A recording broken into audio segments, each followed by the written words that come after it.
Mr. Fawson, do you have any petitions or correspondence to present?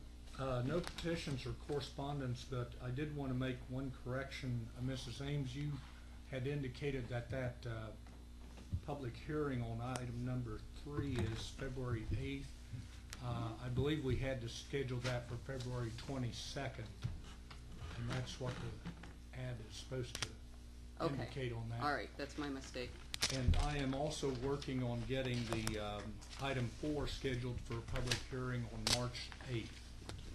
So I'm waiting to hear back from the Gazette's employee on that. That's all I have, Mr. President. Thank you.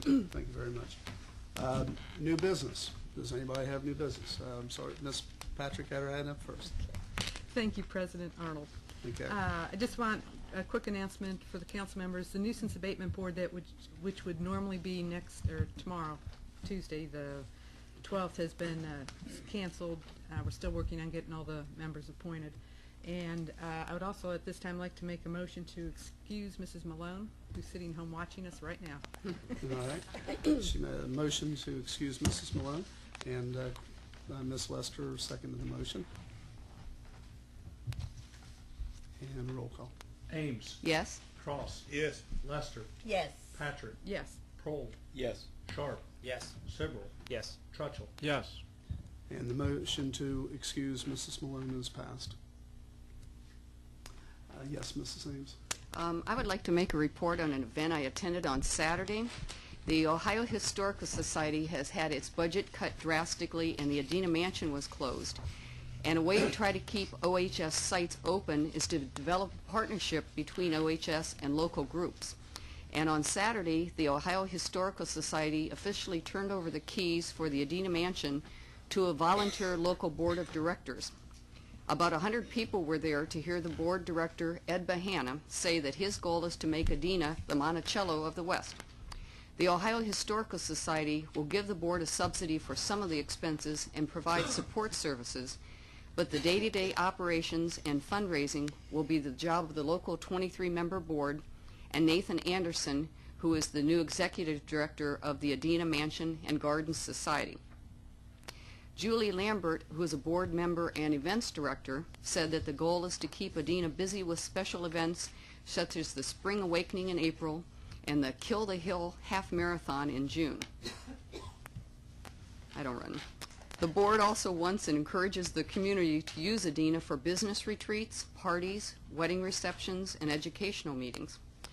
I was there for a Chamber of Commerce Business After Business in the fall, and it was a very lovely venue for it. This is a business partnership which is possible due to hard work of the local board and OHS, but in order for this partnership to be successful, it will take the support of the community. You can volunteer or become a member by contacting Nathan Anderson at nanderson@adenamansion.com or by calling Nathan at 775-1500. And I have handed out to the people in the audience a copy of the brochure that was handed out with this information on, and I also gave copies to the council members. Thank you. Thank you, Mrs. Ames. Mr. Trutchell. Thank you, President Arnold. I'd like to give an attaboy to the snow removal crews of the city. I think you did an admirable job, especially the west end tends to have all the hills, and you can't hit them all at the same time, and I'm sure they catch a little flack occasionally because they don't, but you got to take them one at a time. They did a great job of that, did a great job of intersections. Thank you. Good. Thank you very much, Mr. Trutchell. Any other new business from anybody?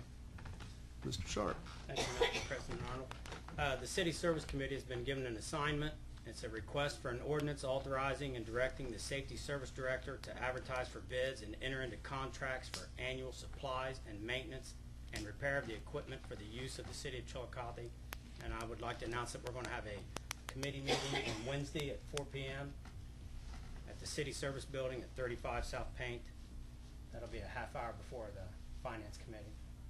I'd encourage anybody that's interested to come. Anybody in the public wants to come down, that's open to the public. And anybody that can give me some help, appreciate your showing up there and helping me out. Very good. Thank you very much. Any other new business? Yes, Mr. Sibley. Thank you, President Arnold. The Finance Committee does have a meeting this Wednesday, January 13th at 4:30 at the City Administration Building in the first floor conference room. And it will be discussing the 2010 budget items. And as I mentioned in the email I sent to council, kind of bring your top 5 items that you want to address first, and so we can compile those and start getting action plans to address those issues. That concludes my report. Thank you, Mr. Sibley.